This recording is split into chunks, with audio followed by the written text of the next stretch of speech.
Amén. Empezamos a grabar. Espero que ustedes puedan tomar apuntes, puedan tomar notas, porque así si ustedes toman apuntes y toman notas, cuando haya que preguntar algo, haya que comentar algo, van a tener de dónde hacerlo. Así es que les recomiendo, hermanos, que busquen dónde anotar, que busquen, ¿verdad? Cómo tener apuntes, textos bíblicos, la Biblia en la mano, para que podamos estar en un mismo sentir y que podamos ir entendiendo, que no sea algo solamente de un lado, sino que cada uno podamos ser partícipes. Amén. Así que voy a compartir ahora pantalla. Ustedes eh, pueden ir ubicándose ahí y después veremos si otros entran. Bien, la semana pasada terminamos en el capítulo 3, versículo 10 específicamente, y hablábamos de que el hacha ya está puesta a la raíz de los árboles. Hablábamos sobre esos árboles que no daban fruto, qué le traía y qué pasaba con ellos. Dice, por tanto, todo árbol que no da buen fruto es cortado y echado al fuego. Hablábamos de que aquí hace referencia específicamente del árbol que no da buen fruto, y decíamos que hay árboles que dan frutos, y hablábamos, por ejemplo, de árboles como la javilla, que da un fruto, pero que ese fruto no favorece, no alimenta y no hace bien al cuerpo, no sirve de nada, muchas hojas, mucho fruto, pero lo que más hace es reguero, no hay nada que pueda favorecer, salvo, bueno, nosotros los que antes jugábamos con esto y hacíamos, ¿verdad? Carrito con caja de cartón, pero no más. Entonces el Nuevo Testamento tiene mucho que decir sobre el producir fruto, que es el resultado de tener un árbol de buena calidad. También decíamos la semana pasada que muchas veces hay árboles que son frutales de buenos frutos, como de limoncillo, de mango, de aguacate, pero que llega el momento de dar frutos y no dan frutos, solamente dan sombra y hojas, pero no dan frutos. Entonces estos, aunque son árboles frutales, no nos servirían para bien, ni siquiera para reproducirse. El Señor dice, yo a la verdad, hablando Juan, y decíamos esto la semana pasada también, Juan habla acerca de Jesucristo y de su propia persona y dice, yo a la verdad os bautizo con agua para arrepentimiento. Pero, hablando Juan acerca de Cristo, el que viene detrás de mí es más poderoso que yo, a quien no soy digno ni siquiera de desatar las sandalias. Y él dice, él los bautizará con el poder del Espíritu y con fuego. Dice, y el bieldo está en su mano y limpiará completamente su era y recogerá su trigo en el granero, pero quemará la paja en fuego inextinguible, hablando sobre lo que Cristo haría, y todavía sigue hablando sobre esos que no dan fruto. Juan le estaba diciendo que él iba a bautizar a la gente con agua, pero que cuando el Señor viniese, hablando acerca de Cristo, de cuando Cristo se presentara, dice, él bautizará con el Espíritu Santo y con fuego. Esta conjunción de la y, ¿verdad? Ya ha abarcado prácticamente un periodo de más de 2000 años. Nosotros estamos viviendo en la época del Espíritu Santo, que inició específicamente en el día de Pentecostés como la promesa hecha por Cristo Jesús a su pueblo, la promesa hecha por él sobre el Consolador. En la actualidad, el Señor Jesucristo bautiza con el Espíritu Santo. El Espíritu Santo viene no a algunos, como muchos nos han hecho pensar, como nos han enseñado, sino que viene a cada creyente en el mismo momento en el que creemos, en el que aceptamos a Jesús como Señor y Salvador. Dice que en ese momento somos sellados. Y así él identifica y nos une a cada creyente con el Salvador. Dice, él bautizará con fuego cuando venga por segunda vez. Y también el fuego significa juicio. En esta parte significa juicio. En el versículo 12, Juan terminó su declaración hablando de la segunda venida de Cristo, que es necesario hacer esta distinción, ya que esta es una de las grandes verdades de la palabra de Dios. El versículo 13 al 15 nos dice, entonces Jesús llegó de Galilea al Jordán, donde estaba Juan para ser bautizado por él. Juan está hablando acerca de Cristo. Juan está hablando acerca del que vendría. Y dice el versículo 3 al 15 que Jesús llegó hasta Juan. Dice, pero Juan trató de impedírselo, diciendo, yo necesito ser bautizado por ti. Lo que Juan está haciendo aquí es reconociendo el poder, reconociendo la grandeza, reconociendo la autoridad de Cristo sobre su persona. Y respondiendo Jesús le dijo, permítelo ahora, porque es conveniente que cumplamos así toda justicia. Entonces Juan se lo permitió. Jesús tuvo que decirle a Juan que esto tenía que cumplirse, tenía que ser parte del testimonio, parte de la vida también de Jesús. ¿Por qué fue bautizado Jesús? ¿Por qué Jesús llega hasta Juan? Podríamos mencionar o decir o especular, ¿verdad que sí? Diferentes razones. Pero la razón principal está explicada en el mismo texto cuando Jesús dijo, es conveniente que cumplamos así toda justicia. Jesús se estaba identificando completamente con una humanidad afectada por el pecado. No era su parte en este momento porque él no había cometido pecado, pero él se estaba identificando con nosotros los seres humanos. Una humanidad, unos seres humanos que estaban viviendo en un mundo roto, en un mundo caído y afectado por el pecado desde el tiempo de Adán. Isaías había profetizado, según el libro del profeta, en el capítulo 53, versículos 12, que Jesús sería contado con los rebeldes. Dice Juan, dice el profeta Isaías, que Jesús sería contado con los rebeldes y con los transgresores. Es la promesa que hay en el libro de Isaías, capítulo 53, versículo 12, acerca de la persona de Jesucristo. Y vemos pues a un rey, el cual se identifica con sus súbditos. Esto no acontecía, esto no era parte de lo ideal, no era parte de lo que sucedía.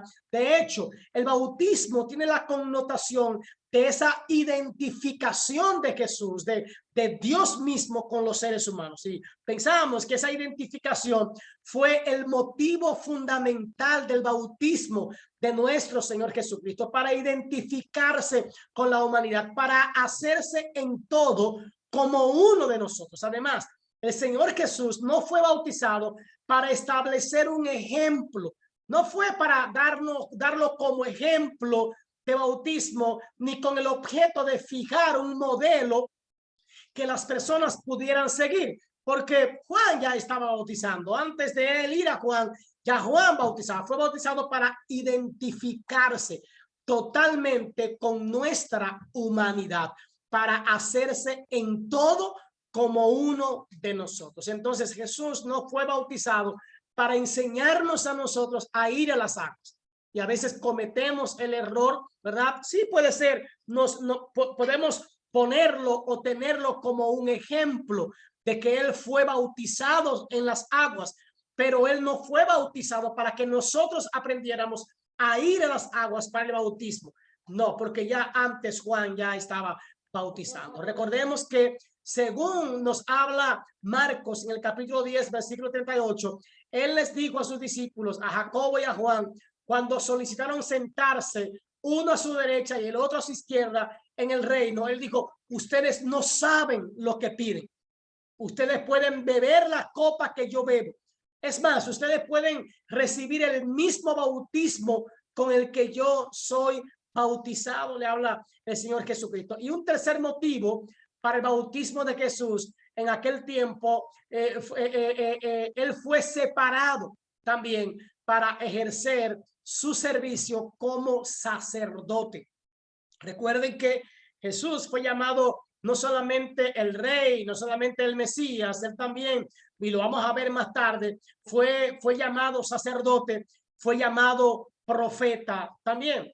A todo lo que Jesús hizo, cada uno de sus actos, cada una de las cosas que él llevó a cabo fue realizada por el poder del Espíritu Santo que moraba en él. Dice el apóstol Pablo en la segunda carta a los Corintios, capítulo 5, versículo 21, pues nos dice, al que no conoció pecado, al que no conoció pecado, le hizo pecado por nosotros. ¿Para qué?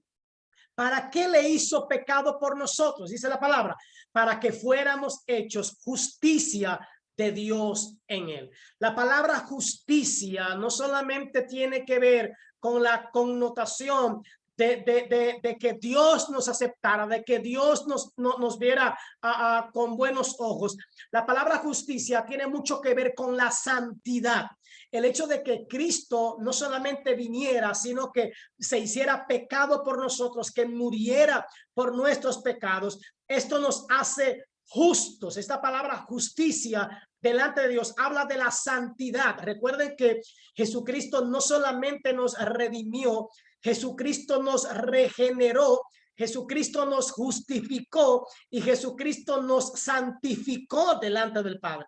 Es todo lo que Jesús hace con su vida, no solamente con su vida, sino también con su muerte. Número uno, Jesús nos redime. Número dos, Jesús nos regenera, nos hace nuevas criaturas, nos hace un ser nuevo. Dice aquí que los que están en Cristo, los que han creído en él, son nuevas criaturas. Él nos hace nuevas criaturas. Él hace que las cosas viejas pasen, que nuestros pecados no sean tomados en cuenta y nos regenera, nos da una nueva vida. Y entonces Él nos justifica delante del Padre, nos hace justos delante de Dios. Y con esta justificación, el Señor nos muestra santos delante del Padre. No había pecado sobre él. Hace referencia la palabra, así como tampoco había pecado en él. Verán, en el momento en el que él viene, ni sobre él ni en él había pecado, ¿verdad? Nuestro pecado, entonces, fue puesto sobre él, no en él. Esta es una distinción que tenemos que hacer de manera importante. Por lo tanto, nosotros somos salvos por identificarnos con él. ¿Por qué? Porque él de antemano, primero, él se identificó con nosotros a través del bautismo. Entonces, ser salvo significa estar en Cristo. No puede haber salvación para el ser humano si no es a través de Cristo. No hay manera en este tiempo de ser salvos si no es a través de Cristo. Al creer en su muerte, al creer en su sacrificio, al creer en su resurrección. Jesucristo nos ha salvado con su muerte. ¿Y cómo entramos nosotros en esta vida con Cristo? ¿Cómo participamos nosotros de esta justicia? Participamos entonces por medio del bautismo del Espíritu Santo. Hablando de este bautismo, no es más, tiene mucho que ver con el sello del Espíritu Santo que nos hace pertenencia de Dios. Y pensamos que el bautismo por creemos en el bautismo por agua porque por medio de él declaramos que nos hemos identificado con Cristo. El bautismo en agua de por sí es una señal clara, es una manera de decir que nos estamos identificando y que estamos en la misma fe, que le hemos creído a Cristo Jesús y que estamos creyendo en su salvación. El Señor Jesús dijo, según el evangelista Juan 6:37 nos dice, al que viene a mí, dice el Señor, al que viene a mí, de ningún modo le echaré afuera o le echaré fuera.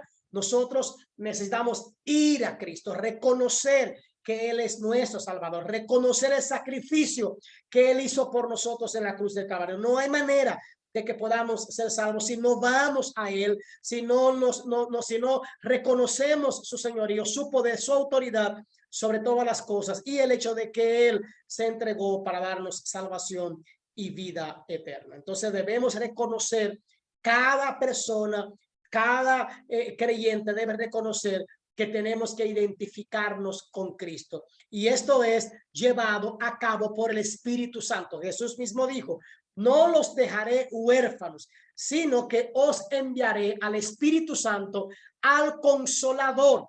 Y Él les dirá todo lo que yo les he dicho y aún cosas mayores, porque yo voy al Padre. Amén. Entonces tenemos que reconocer esto. Y pues nuestro bautismo por agua constituye un testimonio de esta verdad. Vamos ahora, y pueden ir conmigo, y si alguien quiere abrir su micrófono y puede leer, por favor, el versículo 16 y versículo 17 del capítulo 3 del libro de Mateo. ¿Alguien puede leer, por favor? Y está ahí en la pantalla, versículo 16 y versículo 17. Amén. Leemos. Y Jesús, después que fue bautizado, subió luego del agua. Y aquí que los cielos le fueron abiertos, y vio al Espíritu de Dios que descendía como paloma y venía sobre él. Y hubo una voz de los cielos que decía: Este es mi Hijo el amado, en quien he puesto mi complacencia. Amén. Amén. Gracias. Amén. Estamos ante un texto clave, ante un texto, ¿verdad? Que nos muestra la Trinidad, la Trinidad. Hay aquellos que son los unitarios, niegan, ¿verdad? La existencia de Dios Padre, Hijo y Espíritu Santo. Nosotros no creemos entre dioses, nosotros creemos en un Dios que es trino. Ahora, las escrituras muestran al Padre, muestran al Hijo y muestran al Espíritu Santo. En este texto dice que después de Jesús ser bautizado, o sea, después de cumplir con esta parte, Jesús sale del lago inmediatamente y aquí dice que los cielos se abrieron los cielos. Y dice que vino el Espíritu de Dios que descendía como una paloma, el cual venía sobre Jesús. Dice que los cielos se abren. Imagínense este momento, los cielos se abren y entonces empieza a descender el Espíritu Santo en forma de paloma. Esto era visible, no solamente por Juan, no solamente por Jesús. Yo creo que era visible por todo el que estaba allí en el río Jordán, por todo el que había ido a ser bautizado, por todo el que estaba experimentando esta experiencia del bautismo y se había reunido en aquel lugar. Y dice que descendía como una paloma y venía sobre él. Y dice que, y he aquí, se oyó. No especifica que solo fue Juan o que solo fue Jesús. Dice que se oyó. Entonces yo quiero especificar que al parecer todo el que estaba allí estaba escuchando aquella voz y se oyó una voz de los cielos que decía: este es mi Hijo. Número uno, Jesús está en las aguas, está saliendo de las aguas. Número dos, desciende el Espíritu Santo en forma de paloma. Y número tres, entonces se escucha la voz del Padre. Y decimos que es la voz del Padre porque hace referencia y dice, refiriéndose a Jesús, a la persona de Cristo, dice: este es mi Hijo amado, en quien me he complacido. Entendemos que la obediencia de Jesús de ir al Jordán a ser bautizado por Juan, entonces esto complace al Padre. La obediencia complace a Dios. Cuando el Señor estaba saliendo del agua, el Espíritu de Dios descendió sobre él como paloma y el Padre habla desde el cielo dando referencia del Hijo. Entonces, el Señor Jesús, siendo un rey, se estaba identificando con su pueblo. No solamente vemos la Trinidad allí identificada, sino al rey, cosa que no era muy normal, pero el rey se está identificando, no se está lucrando, no se está beneficiando, no está atrayendo al pueblo para que el pueblo haga algo por él. Él se está identificando con su pueblo. Entonces es lo que podríamos ver en el capítulo 3 y cerramos este capítulo con a Jesús, el rey, ¿verdad? El rey que está yendo donde Juan para ser bautizado y entonces pues cumplir, ¿verdad? Y obedecer a todos los mandatos del Señor. Mateo capítulo 4, vamos a empezar ahora. Si alguien tiene alguna pregunta del capítulo 3, de lo hablado, de lo conversado, pues este es un buen momento para que pueda abrir su micrófono, ya sea para hacer una pregunta o ya sea también para hacer algún aporte de este capítulo 3 y de estos textos que ya hemos hablado. Si alguien quiere abrir su micrófono, tiene la oportunidad y puede participar. Elidor, yo quiero saber qué es, en el versículo 12 del capítulo 3 dice Su bieldo está en su mano. ¿Bieldo qué es? Su bieldo. Está en su mano. Y limpiará con esmero su era. Recogerá su trigo en el granero y quemará la paja con fuego inextinguible. Bieldo, ¿qué es? Vamos a buscarlo porque esa es una traducción. Esa es una traducción. El Diferente. capítulo 3. Debemos ubicarlo porque esa es otra traducción. Verso 12. Versículo 12. No tengo la traducción viviente. Que léelo ahí, Amalia. 3:12. 3:2. Vamos a buscarlo en otra. 12. Okay. 12, 3:12.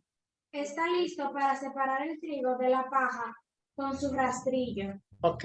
Luego limpiará la zona donde se trilla y juntará el trigo en su granero, pero quemará la paja en el fuego interminable. Sí, habla de como un rastrillo. Entonces, decíamos ahorita y especificábamos, recuerden que en el contexto habla sobre el quien no da fruto, ¿verdad? Entonces es una secuencia de los versículos anteriores sobre dar fruto o no. Un ejemplo, vamos a escucharlo. No sé si lo escucharon de la versión de Amalia, que es, ¿cuál versión es esa? La traducción viviente. Traducción viviente dice. Tiene aventador. Ok, ¿qué traducción es esa? Su avientador, ¿verdad? Aventador. Sí, es como La herramienta que va a utilizar. exactamente como una herramienta que quitará las hojas y que quitará todo aquello que no sirve, ¿verdad? Y que será echado al fuego. Es lo que es una secuencia de los versículos anteriores sobre el árbol, sobre lo que no da fruto, y un árbol que no da fruto, ¿qué es lo que da? Hojas. Lo que da son cosas que no sirven, las ramas caen. Entonces lo que hará Jesús será quitar todo eso y echarlo al fuego. Es como un aventador, o en este caso es como un rastrillo, algo que quita, que elimina realmente. Gracias, Iri, por la pregunta. En la Reina Valera dice. Gracias a usted. Sí, porque esa es la Reina Valera 1960, que habla de aventador. Recuerden que hay otras traducciones que tienen ya una mejor explicación de algunas palabras, específicamente como esta, que es aventador. Un vocabulario. Sí, tiene un vocabulario más claro, más claro, más sencillo y más actual, como dice Amalia. Bien, ¿alguien más? Gracias, Iri. ¿Alguien más?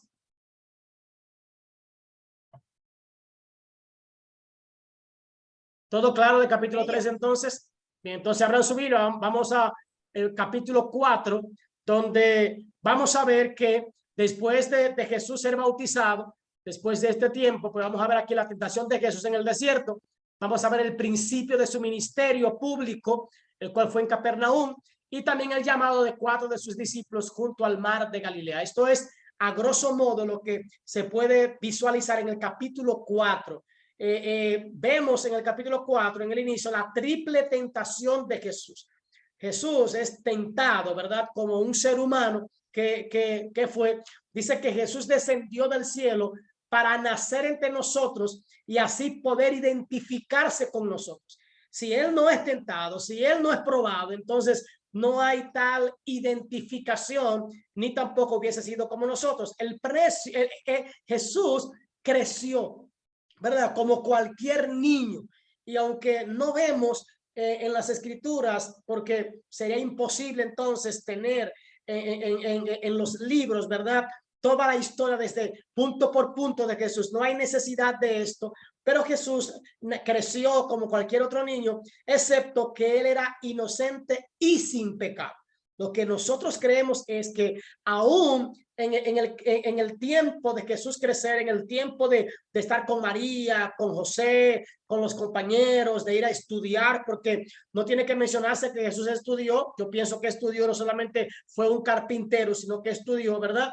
Él se mantuvo íntegro. Dice que él crecía en conocimiento, en sabiduría. O sea, Jesús crecía y bajo el temor de Dios también, y sus padres lo guiaban y lo llevaban también al templo. También Jesús, pues, fue a su bautismo, ¿verdad? Y asumió la carga de nuestro pecado. Después iba a ser probado porque había algunas preguntas reales que requerían una respuesta también. ¿Era el rey capaz de soportar las pruebas? ¿Era él capaz de soportar pruebas? Tanto así que pudiera decirnos que nosotros podemos vencer porque él venció. ¿Podía Jesús, nuestro rey, vencer esas pruebas? La palabra tentar tiene un doble significado.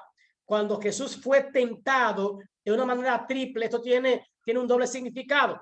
Es incitar o tentar al mal.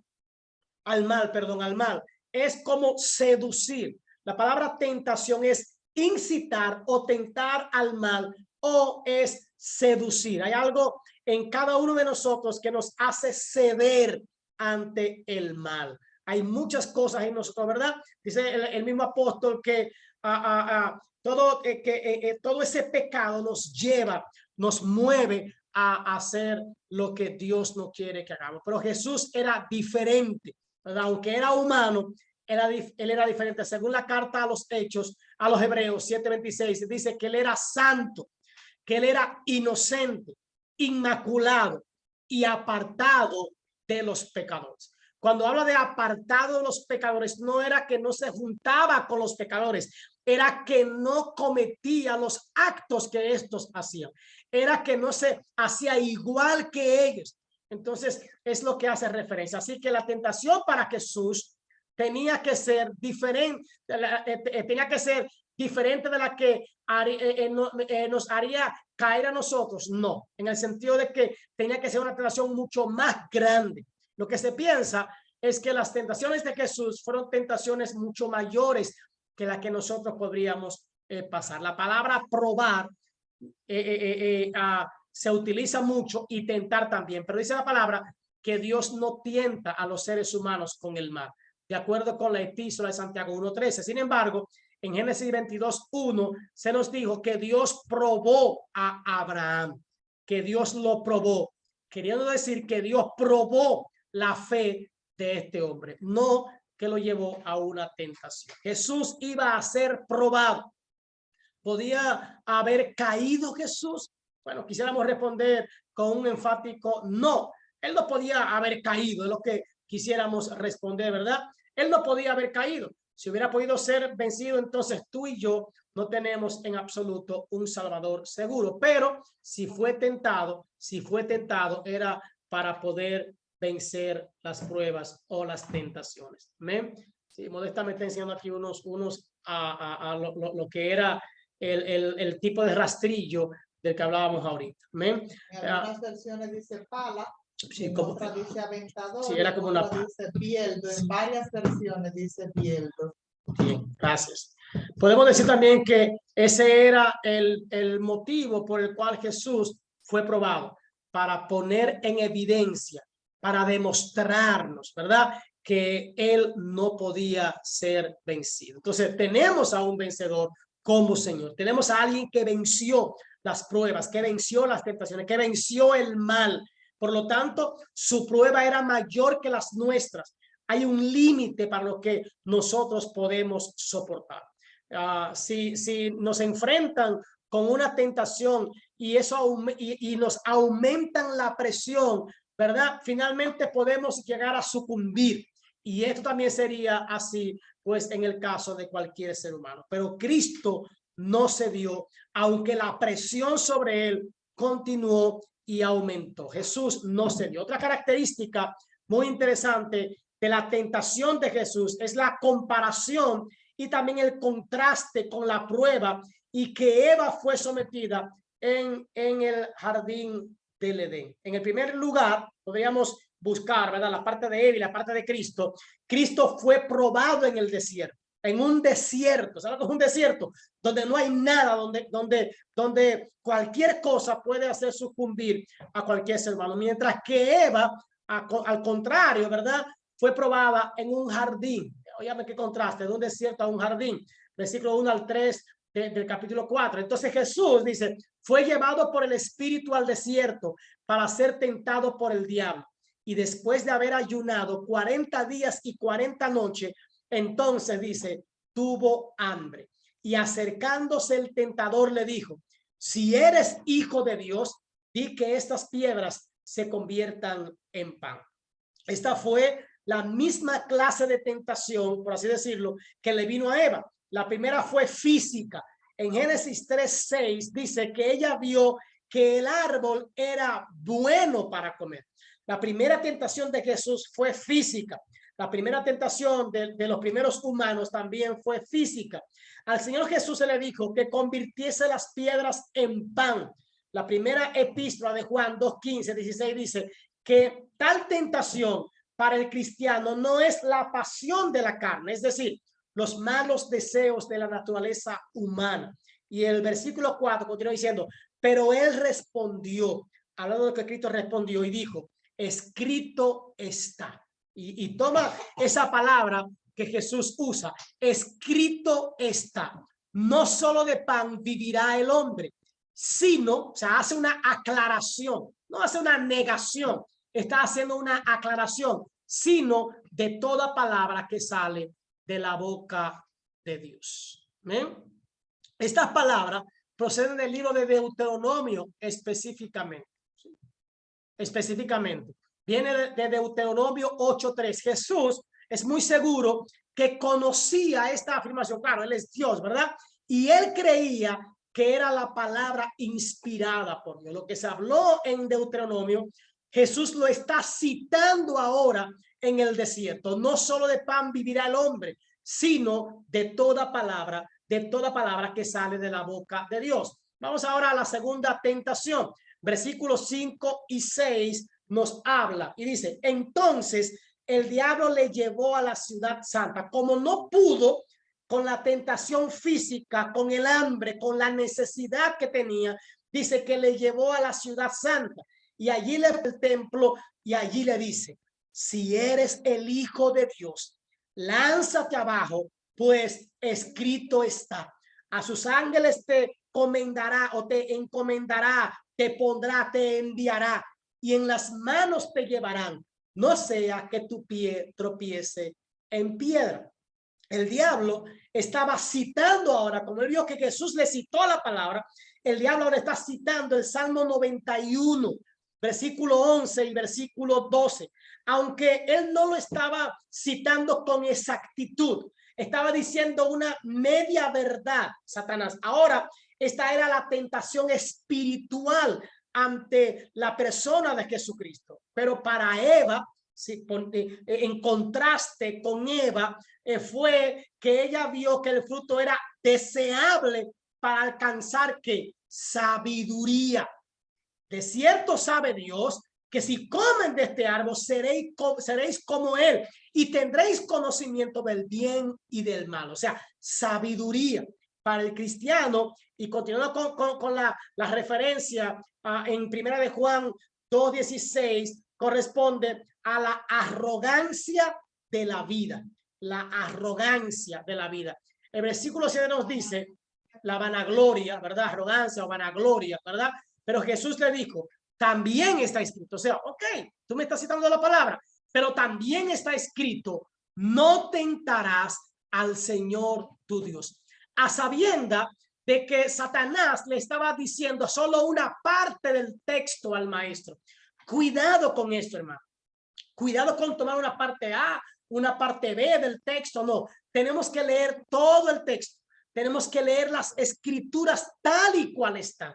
Entonces, aunque vayamos a otras versiones, aunque vayamos a otras traducciones, tenemos que estar claro de lo que la palabra dice. No podemos tomar un pedacito y agarrar un pedacito para yo adecuarlo a mi manera, adecuarlo a mi conveniencia. Era lo que estaba haciendo Satanás al citarle el Salmo 91, 11 y 12 a Jesús. Él estaba cortando, él estaba arreglando el texto para engañar a Jesús. Pero Jesús le responde, le dice, también está escrito, no tentarás al Señor tu Dios. En esta ocasión, Jesús le estaba citando Deuteronomio 6:16, ¿verdad?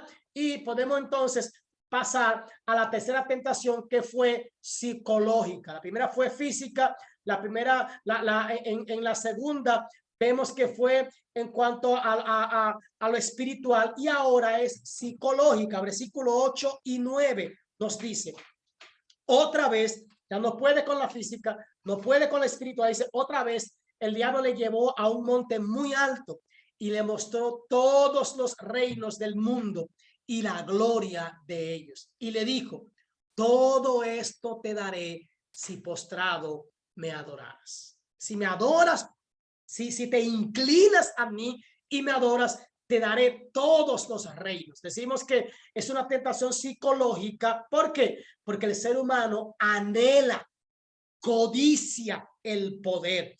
Y también podríamos hacer el contraste llevándolo al ser humano con Eva a la misma tentación. Génesis 3:5 dice que el tentador le dijo, el mismo Satanás le dijo, seréis como Dios, seréis como Dios, conocerán el bien y el mal. Muchos de nosotros sucumbimos o nos inclinamos ante esta prueba. Podemos observar la respuesta que le da Jesús a Satanás en el versículo 10 y le dice, entonces Jesús le dijo, vete Satanás, porque escrito está, al Señor tu Dios adorarás y solo a él servirás. Solo a él servirás. Él estaba citando el libro de Deuteronomio, capítulo 6, versículo 13 y el capítulo 10, versículo 20. En cada uno, escucha bien, esto es importante, en cada uno de los casos que hemos visto, que hemos examinado de Jesús respondiendo a Satanás, lo hizo con las escrituras. Esa es una de las razones. Yo le ponía a los hermanos que este estudio bíblico es para tener conocimiento y que el conocimiento nos ayuda a crecer y nos ayuda a evitar caer en la tentación y caer en las garras del enemigo y ser engañados, hermano, o llevados por cualquier viento de doctrina. Hoy en día esa es la manera en la que el diablo está azotando y está tratando con los cristianos, con otros conocimientos, otras doctrinas, otras enseñanzas, falsos maestros, y muchos están sucumbiendo, están cayendo ante esto y se están dejando engañar por el poco conocimiento que tienen de las escrituras. Me llama la atención que la manera en la que Jesús contrarresta a Satanás, le evade todas las tentaciones, no es solamente en ayuno, no es solamente con muchas cosas, con muchas alabanzas. Todo esto es bueno, hermano, pero la manera en la que él está contrarrestando a Satanás es con las escrituras, es con la palabra de Dios. No hay otra manera, hermano. Por eso dice la palabra, sométete a Dios, resiste al diablo y huirá de vosotros. No hay manera de someternos a Dios si no le conocemos. Y no hay manera de conocer a Dios si no es a través de las escrituras. Es a través de la palabra. Es a través de la Biblia. ¿Ven? Pero esas mismas tentaciones se están repitiendo con nosotros Sí, el día de hoy. Sí. Es justamente como decir los deseos de los ojos, deseos de la carne Sí. y la vanagloria de la vida. Sí. Ahí está. Entonces lo que Física, deseamos, sí, el psicológica, físico, sí, y espiritual. y está la vanagloria de la vida también. O sea, cuando él le dice, todo esto te daré si postrado me adorares, es todo lo que nosotros a veces deseamos y que nos alejamos de Dios queriendo el éxito terrenal. Sí. En la definición de éxito terrenal, qué es lo que queremos, qué es lo que pretendemos. Y aún nos alejamos queriendo nosotros recibir cosas en este mundo terrenal. Nos apartamos de Dios, nos enfriamos también, que hay un trabajo, que requiere más tiempo, que ya no tenemos tiempo para ir a la iglesia, que ya no tenemos tiempo para más nada, sino más bien en ese negocio. Ahora se habla mucho del emprendedurismo, de emprender, es bueno todo esto, pero muchas veces cuando por el emprendimiento, de hecho, hay un programa que aconseja tanto, incluso trabajar, que el que quiere emprender debe trabajar más horas, que no puede trabajar y eso 8 es horas, un programa cristiano. que tiene que trabajar 12 horas, que tiene que trabajar 15 horas, porque de esa manera es que se van a llegar a hacer algo, que si no trabajan más tiempo de lo establecido. Entonces, en ese programa motivacional para el emprendimiento, te están llevando a un nivel de estrés en la vida que definitivamente tanto trabajar, tanto pretender, tanto querer, tanto luchar por las cosas terrenales, te alejan de Dios. Amén. La vanagloria de la vida. Sí, o sea, estamos siendo tentados diariamente, con cada una de las mismas tentaciones, pero podemos vencer porque Jesús venció. Entonces podemos ver que como Adán y Eva no pudieron vencer a esas tres tentaciones, vemos a Jesús venciendo Amén. esas Las mismas tentaciones por nosotros y nos dan un ejemplo de que nosotros podemos vencer también como Jesús venció. Amén. Así es. Gracias, Modi. Entonces, en cada uno de los casos vemos a Jesús como respondiendo con las escrituras. Por lo tanto, hay que conocer las escrituras. Y decía que esa es la razón de este estudio, que conozcamos las escrituras. Amén. Dice la Biblia, escudriñad las escrituras, ¿verdad? Porque en ellas os parece que está que la vida eterna. Ciertamente esa actitud es un mensaje dirigido a todos nosotros.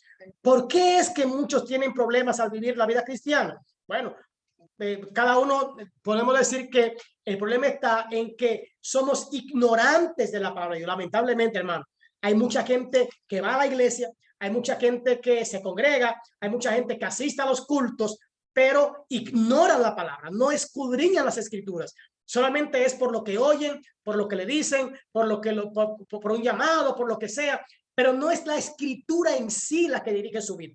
No es la palabra de Dios, es la palabra de alguien, es lo que alguien dijo, lo que alguien me habló, lo que sea. Ahora, me habló, me llama, me dicen todo eso en una canción o lo que sea. Ahora, y la palabra de Dios, todo lo que viene a mí dice, escúchalo todo, retén lo bueno y desecha lo malo. Para yo retener lo bueno, debo comparar cualquier cosa que venga con las escrituras, no importa de dónde venga. Creemos que esa palabra tiene respuesta, la palabra de Dios tiene respuesta a todos nuestros problemas. Versículo 11 leemos que dice, y entonces cuando Jesús responde por la palabra, con la palabra, y vence, dice, el diablo le dejó, y he aquí que ángeles vinieron y le servían. De verdad que cuando uno puede vencer las pruebas, cuando uno puede vencer las tentaciones, uno entonces podrá ver la gloria de Dios alrededor. Esta prueba reveló varias cosas. Número uno, la insinuación sutil del enemigo. La manera sutil en la que el diablo nos engaña. Como decíamos ahorita, nos engaña sabiamente. No, tú necesitas más, tú quieres más, tú puedes obtener más, solamente fájate más. Dedica más tiempo al trabajo, haz más, consigue trabajo, no importa, pero es domingo, venga, le trabajo domingo, pero es después de las 8, venga, no hay problema, es el mismo día del estudio, no hay problema, después yo me pongo al día. Entonces nos engaña, ¿cómo? Con sutileza, nos va engañando, y lo peor es que nosotros nos dejamos engañar. Lo primero que le digo a Jesús fue, si eres hijo de Dios, sabía que era hijo de Dios, di que estas piedras se conviertan en pan. En otras palabras, demuéstralo de un modo que no se ha hecho a la manera de Dios. Es lo que Satanás quiere, que hagamos las cosas a nuestra manera, que obtengamos todo a nuestra manera. Y lo que debemos entender es que no es a nuestra manera. Debemos hacer las cosas preguntándole a Dios y a la manera de Dios. No hubo ningún intento para que Jesús cometiese. Por ejemplo, no digo, mata a este. Lánzale un rayo a fulano. No fue eso. No fue para que cometiera un crimen. Para él eso no habría sido una tentación real, porque la inclinación natural de Jesús era a hacer el bien, ya que el pan era el sostén de la vida. Convertir piedra en pan hubiera sido una buena acción, ¿verdad? Algo grande. También vemos que durante todas las tentaciones Jesús respondió al diablo desde la palabra de Dios. Escrito está, ¿verdad? Escrito está. En otras palabras, él utilizó la palabra de Dios. Como dice en Efesios 6:17, llama la espada del Espíritu para hacer frente al enemigo de Dios y del ser humano. Él tomó la espada que es la misma palabra de Dios, pero la usó correctamente. Porque recuerde que Satanás quiso tomar la espada, pero no la usó correctamente. La usó con maldad, la usó para engañar, la usó para confundir, la usó a medias, como mucha gente lo está haciendo para engañar al pueblo de Dios. En cada caso, la respuesta de Jesús fue la frase, escrito está. Si estuviésemos más dispuestos a utilizar la espada del Espíritu, la palabra de Dios, muchas de las situaciones que pasamos cambiarían. Es nuestra arma con la que debemos pelear en los tiempos en que vivimos, y es además el arma más efectiva para poder vencer al enemigo. La palabra de Dios, hermano. No hay otra más fuerte, no hay otra arma más poderosa que la palabra de Dios. Dice la Biblia que ella misma es útil para enseñar, es útil para corregir, es útil para instruir en justicia al hombre y a la mujer de Dios, y que dice que ella es más cortante que toda espada de dos filos, que penetra el alma, que penetra los huesos, y no solamente los huesos, que entra hasta los tuétanos de los huesos, y que entra hasta el corazón y lo convence, hermano. Es la palabra, no es un, ¿cómo es? Discierne las intenciones del corazón. Entonces, no es un buen consejo, es bueno, no es malo. Un refrán que a veces decimos, un cuento, a veces hasta la pegamos, pero la palabra de Dios va a discernir las intenciones del corazón. ¿Qué significa eso? Que aunque yo quiera engañar, o aunque yo mismo me esté engañando, o aunque yo mismo quiera creer algo que es falso, o alguien me quiera hacer creer algo que es falso, el Señor Jesucristo va a sacar a la luz esa mentira y esa falsedad. En cada caso, su respuesta fue la frase, escrito está. Es nuestra arma más poderosa. La segunda tentación del diablo pretendía que Jesús se convirtiese en un líder religioso, a realizar un milagro espectacular, que la gente lo viera. Y eso es lo que vemos hoy en día, hermano. En vez de que él presentase sus credenciales del modo que Dios había dispuesto, Satanás quería que él se engrandeciera. Y hay gente que vemos así. Yo oré por tanto y se sanaron. Yo estuve en una capilla y salvaron tanto. Yo hice.